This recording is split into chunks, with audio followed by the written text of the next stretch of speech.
Gentleman named John Smith, and basically John Smith decided that he was going to convince hundreds of his friends that if they cashed out him $100, he was going to make sure they all made somewhere between $800 and $1,000 individually. So, in other words, he created this, what people are calling this pyramid or this circle, where you put yourself in the center, or you end up in the center, whatever the case may be, because the game is played multiple different ways. But ultimately, we'll go with John Smith was in the middle of the pyramid, and he convinced 8 people around the circle here. He convinced 8 people that they should cash app him $100. So ultimately, he would walk away with $800. He would tell them, "Oh, now that you've gave me $100, you can now move on my board until you get to the center, and then when you get to the center, everyone's going to cash app you, you know, $100."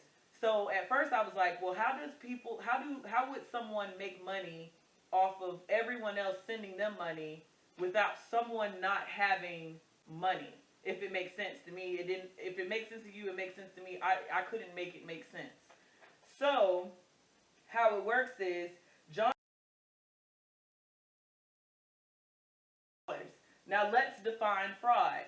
Okay, first and foremost, fraud is not committed until you obtained some sort of gain from somebody else's loss.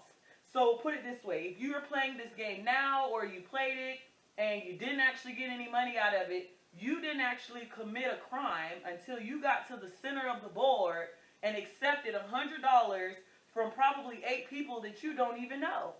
Okay? That's when it becomes fraud. Because at that point, you've accepted $800 from people on this board, and you can't guarantee them that they're going to make it to the center of the board. You can't guarantee that they're going to make it to the center of the board where they will be then given $800 from everybody else. So that's the first problem, where I just don't know where the rationality for people that play this game comes from, because you put in $100 and there's no guarantee that you're going to make it to get $800. That's first and foremost. The second issue with this is it's considered a Ponzi scheme because there is no end to it.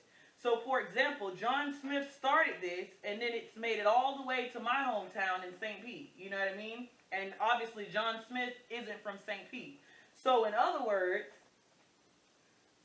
in order for all of these people on this board to had ever made it to the center, they would have to convince, each individually had to convince 16 people for you to just obtain your $800.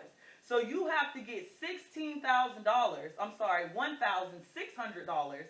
out of folks just for you to get your $800, if this makes sense. So, for example, I put in $100 out of my business account just so that I can make myself make this make sense to me. Because when I was reading it on Facebook, I was like, this don't make sense to me. I don't understand how, you put $100 in, you get $800 out, and then when somebody make a post and say, oh, it's a scam, everybody get defensive. Oh, you're just broke. You don't have $100 to put in, so you think it's a scam. No, those people have fucking sense.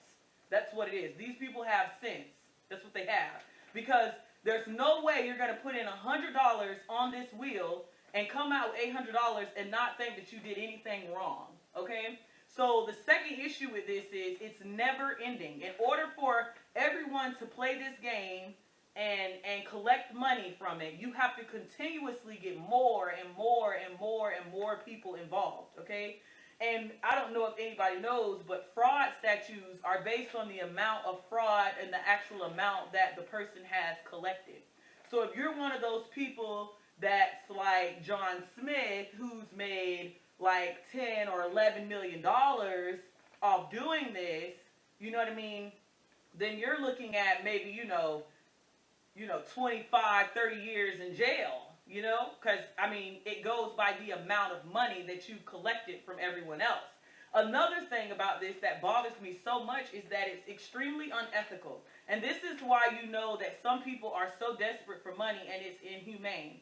Because we're in a time where this is a pandemic, right? And people are tight for money, millions of people have lost their job, and somebody's going to be willing to put up $100 to this game thinking that they're going to get $800 because they may be desperate to pay a bill in their house, you know what I mean? And so they put up this $100, they start out on the outside, and then they have to work their way to the inside, so they're telling everybody else to do it, and they probably don't even realize they're committing a crime. They probably don't even realize it's unethical. And then to get to the center of the board, you probably get to that point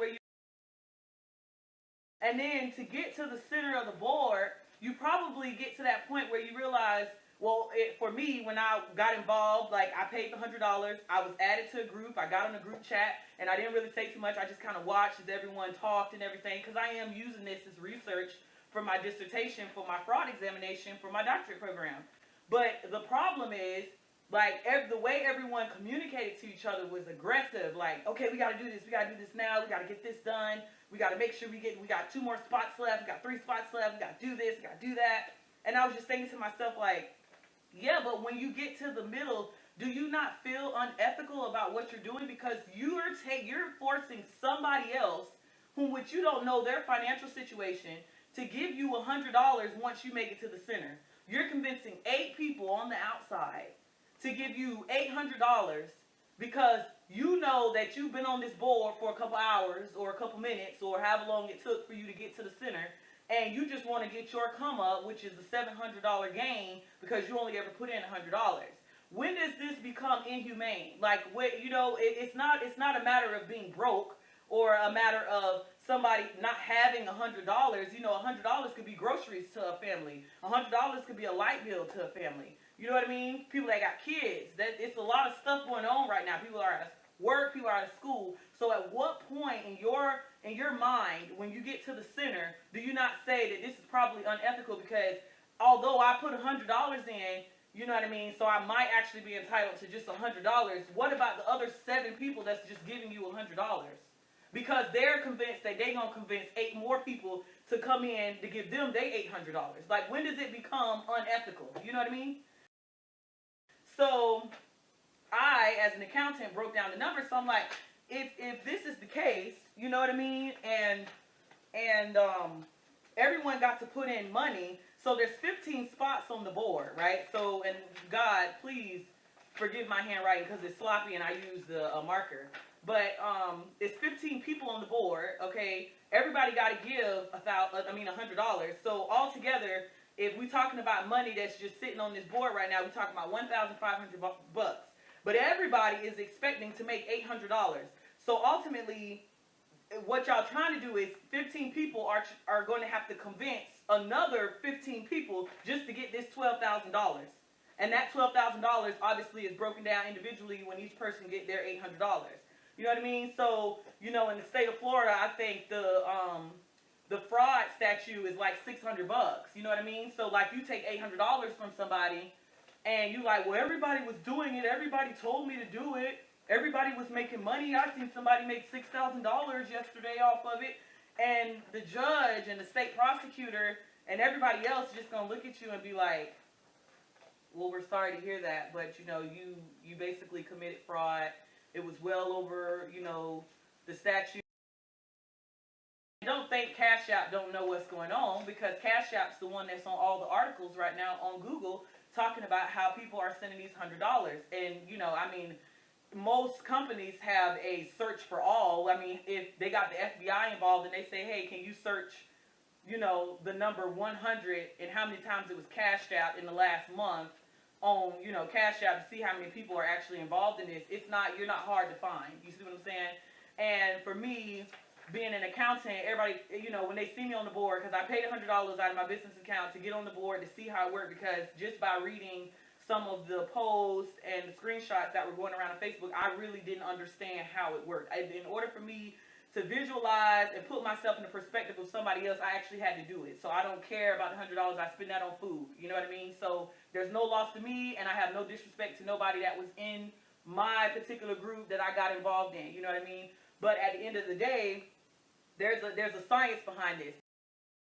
The fact of the matter is, like, you got to understand that it's not humane. You know what I mean? Like, you're taking money from somebody else to give it to yourself, and you're just gonna hope that you convince somebody to give you $100. That to the point where at some point somebody's gonna give them. Some people are gonna give them $800. You see what I'm saying? It's a never-ending cycle. It's gonna keep going. So I had inboxed a friend, and I was like, hey, why are you pushing this so hard? You know what I mean? Like, this is like fraud, right? This is a Ponzi scheme. No, I seen a whole bunch of people cash out. I seen 4 people cash out. And I was like, I understand you seen 4 people cash out, but what I'm saying is, in order for you to cash out, you had to take cash from random people, okay? People that you may or may not know, and then you've convinced these people, oh, well, Mary Ann, if you give me $100, that'll cover my $800 because I already had 7 other people send me $100. And when you finally make it to where I am, somebody gonna send you $800. Like, you're taking money from other people. That you're upside. I like to use this term. You're upside downing 8 people. Okay, look at it that way. You make it to the center, and you made it. Okay, you're upside downing everybody on the outside because, remind you, you only had to put in $100 once. So now once you put in $100, you on the board. Okay, you ain't going nowhere until you get to the center. So you're gonna get to the center at some point. But just logically rationalizing this, when you get to the center, like if my name had made it to the center, you have to I would have had to upside down all these people, these 8 people, to get $800 out of this. So if the cycle continued to go on, say for example this went on for a couple months, and then it got to the point where less people was involved, less people was interested. Well, some people still gonna be like down here on the board, still trying to get there, and they still got to convince all these people, you know what I mean, to get there, but they've already paid $100 to somebody else. You know what I'm saying? So this is really a unique scheme. You know what I mean? Like, I talked to some of my colleagues, and I was like, I've researched some of the best stuff, especially in my master's program. Like, I'm saying I researched all these cases about NASCAR drivers and the short sellers and some of the banks doing the money laundering. I've seen some awesome cases, you know what I mean? Because this stuff get me excited. I'm not here to put nobody in jail. I'm not here to talk negatively about anybody. I'm not here to judge anybody, you know what I mean? Been there, done that, you know what I mean? But at the end of the day, like, I look at this as, this is something that's really disgusting on a whole nother level, because like I said before, you have to take money to make money. And if you don't see that as fraud, or you don't see that as some type of scheme, or whatever the case may be, you know what I mean? It's something is not right here.